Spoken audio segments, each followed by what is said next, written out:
इस्लाम मकाचे बन चुके हैं यूएफसी के 11th double weight champion. Valentina शevchenko ने अपने बेल्ट को नो बार डिफेंड कर लिया है। सीन ब्रेडी की रैली निकाल दिया है माइकल मोरालिस ने, और कार्लोस प्राटेस ने लियोन एडवर्ड्स को दूसरी दुनिया में भेज दिया है, और बेनोट सैन डेनिस ने बेन्युअल डारिस को सुला दिया है। बात करते हैं इन फाइट्स के बारे में, लेकिन उससे पहले चैनल को सब्सक्राइब जरूर कर देना। तो आप सभी के लिए एक डिस्क्लेमर, ये वीडियो करेले की जैसे कड़वी हो सकती है। अगर आप किसी फाइटर के लिए काफी बायस्ड है और काफी सेंसिटिव है तो अच्छा होगा कि ये वीडियो ना ही देखें। चलिए शुरू करते हैं। तो भाइयों, सबसे पहले बेनोट सैन डेनिस वर्सेस बेन्युअल डारुस की बात करते हैं। इस फाइट के अंदर जिस चीज का डर था वही हुआ। बेनोट सैन डेनिस ने बेन्युअल डारुस के चिन को एक्सप्लोड करा दिया। तो भाइयों, मैंने पिछली वीडियो में बताया था कि बेन्युअल डारुस की चिन काफी ज्यादा सेंसिटिव है, एक पंच भी उसे नॉकआउट कर सकता है। लेकिन काफी लोगों का ऐसा कहना था कि बेन्युअल डारुस की चिन रिकवर हो चुकी है तो ऐसी कोई प्रॉब्लम नहीं होगी, और फाइनली हमने देखा ये। Look at how big Sandra is. Just like that, seek and destroy. I'm not sure. 16 second knockout. Well, बेन्युअल डारुस के लिए काफी बुरा लग रहा है। उसकी एज 36 हो चुकी है, वो वेट भी मिस कर चुके हैं और ये फाइट को भी बुरी तरीके से हार चुके हैं। अब या तो उसको रिटायरमेंट ले लेना चाहिए या फिर उसके कॉन्ट्रैक्ट में एक दो फाइट बची है उसे 170 के अंदर लड़ देना चाहिए। दूसरी बात करते हैं कार्लोस प्राटेस और लियोन एडवर्ड्स की। भाइयों, व्हाट ए परफॉर्मेंस। तो लियोन एडवर्ड्स ने फर्स्ट राउंड में काफी अच्छा किया, काफी मिक्स किया गेम को और पहला राउंड जीता। लेकिन दूसरे राउंड में कार्लोस प्राटेस ने वन पंच नॉकआउट कर दिया लियोन एडवर्ड्स का। तो काफी लोगों ने लियोन एडवर्ड्स के रेसलिंग डिसीजन को गलत माना और उसे क्रिटिसाइज किया, लेकिन मुझे लगता है कि लियोन एडवर्ड्स का रेसलिंग करने का डिसीजन काफी सही था और उसे वो चीज दूसरे राउंड में भी एग्जीक्यूट करनी चाहिए थी। लेकिन भाइयों, Carlos the nightmare प्राटेस is a real deal. उस बंदे ने एक पंच के अंदर फॉर्मर चैंपियन को शैडो रेल में भेज दिया। अगर नॉकआउट की बात कर रहे हैं तो Michael Moraes versus Sean Brady की बात करते हैं। Bro, what a performance by Michael Morel. भाई, वैसे ही माइकल मोरालेस की रीच काफी ज्यादा थी, लेकिन उसने जैसे लो स्टांस रखा उसकी रीच और बढ़ गई। सीन ब्रेडी ने टेक डाउन करने की कोशिश की, लेकिन सारे टेक डाउन फेल हो गए और इन द एंड वो कुक हो गए। अब भाई, माइकल मोरालेस वैसे तो अनडिफिटेड है और मुझे लगता है कि वो इस डिवीजन के अंदर काफी आगे तक जाएंगे। और सीन ब्रेडी अपने आप में काफी हैवी वेल्टरवेट है और उसके सामने वो लाइट हैवीवेट लग रहे थे।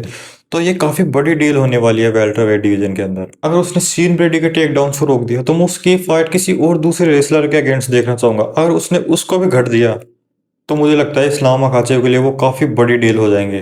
तो भाइयों, अब बात करते हैं को मेन इवेंट की। तो भाइयों, यहाँ से इवेंट थोड़ा बोरिंग होना चालू हो गया था। को मेन इवेंट और मेन इवेंट की फाइट काफी ज्यादा बोरिंग थी, लेकिन लेगेसी वाइज वो फाइटर्स के लिए काफी अच्छी थी। पहली बात करते हैं वैलेंटिना शevchenko और झांगीवेली की। वैलेंटिना शevchenko ने सिंगल हैंडली झांगीवेली को बुरी तरीके से रगड़ा। स्ट्राइकिंग में आउट स्ट्राइक किया, क्या किक्स मारी, रेसलिंग के अंदर भी आउट रेसल किया।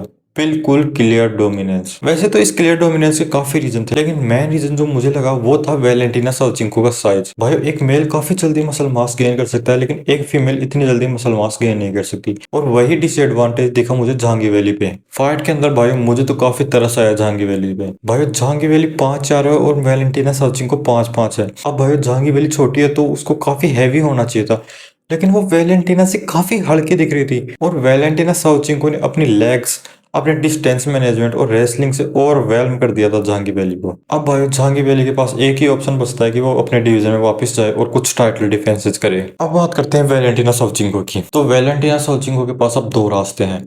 वैलेंटिना शevchenko ने अपने बेल्ट को नोवा डिफेंड कर लिया। अब अगला ऑप्शन है कि वो नतालिया सिल्वा से लड़े, जो कि अभी 13 विन स्ट्रीक पे चल रही है। वो लास्ट फाइट के अंदर उसने एलेक्सा ग्रासो को हराया था। और दूसरा ऑप्शन है कि वो एक डिवीजन ऊपर जाके कायला हैरिसन को चैलेंज दे। इवन तो ये काफी हार्ड फाइट होगी, क्योंकि कायला हैरिसन अपने आप में काफी हैवी और काफी बिग है। लेकिन भाई, अगर वैलेंटिना ने कायला हैरिसन को हरा दिया, हैट्स ऑफ, वो वुमेन्स डिवीजन की ग्रेटेस्ट ऑफ ऑल टाइम बन जाएगी। इसके अंदर कोई भी डिबेट नहीं रहेगी। तो भाइयों, आपको क्या लगता है कि वैलेंटिना शevchenko को ऊपर जाना चाहिए या अपने डिवीजन में ही रहना चाहिए? कमेंट सेक्शन में जरूर बताइएगा। और फाइनली बात करते हैं मेन इवेंट की। तो मेन इवेंट के अंदर इस्लाम मकाचेव ने काफी बुरी तरीके से हरा दिया जैक डेला मेडलिना को, और उसको हराने के साथ साथ ही वो यूएफसी के 11th डबल वेट चैंपियन बन चुके हैं। तो भाई, इस फाइट की बात करें तो काफी ज्यादा बोरिंग फाइट थी। लोग इस फाइट के लिए काफी ज्यादा एक्साइटेड थे, लेकिन ये फाइट वैसे नहीं निकल के आई। प्रीवियसली मैंने एक शॉर्ट वीडियो डाली थी, उसके अंदर मैंने कहा था कि ये फाइट डीडीपी और खमजा जैसे भी जा सकती है, और ये फाइट बिल्कुल वैसी ही गई। इस्लाम मकाचेव ने जेडीएम को 5 राउंड तक कंट्रोल करके रखा। इवन तो ये बोरिंग फाइट थी, लेकिन इन फाइटर्स के लिए काफी इंपॉर्टेंट फाइट थी। अब ऐसी डोमिनेंट परफॉर्मेंस के बाद इस्लाम मकाचेव के पास काफी ऑप्शंस है।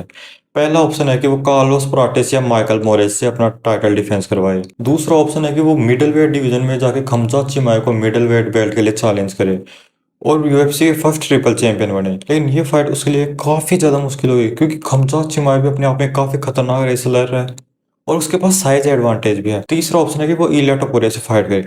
वेल्टरवेट में अगर ये फाइट होगी तो इस्लाम मकाचेव के लिए काफी इजी फाइट होगी, लेकिन टपोरिया के लिए काफी इंपॉर्टेंट फाइट होगी, क्योंकि टपोरिया अगर इस्लाम को हरा देते हैं तो वो यूएफसी के 3 डिवीजन चैंपियन बन जाएंगे। अब भाई मैं तो पर्सनली इस्लाम मकाचेव वर्सेस टपोरिया की फाइट देखना चाहूंगा, लेकिन ये फाइट मैं 165 पाउंड से ऊपर देखना चाहूंगा, जिसके अंदर दोनों बेल्ट लाइन पे हो और pound for pound number 1 sport line पे हो, और तभी पता चलेगा कि कौन बेटर फाइटर है।